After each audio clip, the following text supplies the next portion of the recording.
Hello সবাইকে। তো তোমরা প্রথমেই পেজের মাঝে একটা ব্যালেন্স লাইন খুব হালকা করে টানবে, দিয়ে সেই ব্যালেন্স লাইনটা আমি যেভাবে দেখাচ্ছি ডান পাশে ঠিক সেম মাপে বাঁ পাশে নিচটা সমান করে হালকা রাউন্ড করে জয়েন করে দেবে। তারপর তোমরা ছোট ছোট করে এই গোলগুলো করে দেবে, দিয়ে নিচ থেকে সেটা একটু মোটা থেকে সরু করে জয়েন করবে। ঠিক সেমভাবে পুরোটা করে নেবে। যে তোমরা এক একটা করে এই কর্নগুলো আঁকবে, একটা ছোট একটা কিছুটা বড়, এই মাপে তোমরা সবগুলো কমপ্লিট করবে। দেখো তোমাদের দেখার সুবিধাতে আমি আঁকাটা ব্ল্যাক স্কেচ পেন দিয়ে বর্ডার করেছি, বাট তোমরা কোনো রকম বর্ডার করবে না।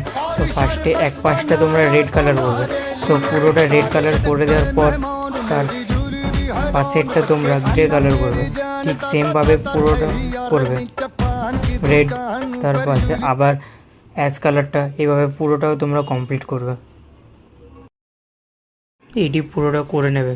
তারপর তোমরা একটা কর্ন ক্রোম ইয়েলো এবং আরেকটা কর্ন তোমরা ইয়েলো ওকার কালারটা করবে।